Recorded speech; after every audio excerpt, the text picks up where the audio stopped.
जो बीबी पर्दा करेगी उस पे मक्खियां नहीं बैठेंगी, जो औरत पर्दा करेगी उस पे मक्खियां, और अगर उस पे मक्खियां बैठ गई तो फिर वो किसी के लिए काबिल कबूल है।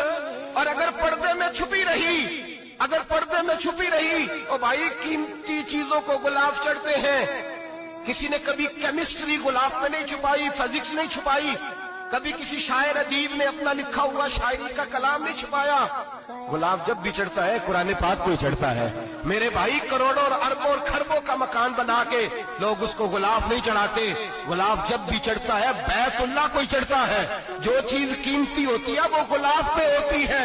मेरी बहनों, मेरी बेटियों, अगर तुम अपने आप को कीमती बनाना चाहती हो तो गुलाब में छुप जाओ, तुम्हारी कीमत बढ़ जाएगी, तुम्हारा वकार बढ़ जाएगा, तुम्हारी अजमत बढ़ जाएगी। मेरे हबीब ने फरमाया जितनी घर के अंदर रहोगी, दुनिया तो दुनिया रही, अल्लाह की नजर में तुम्हारी कीमत बढ़ जाएगी।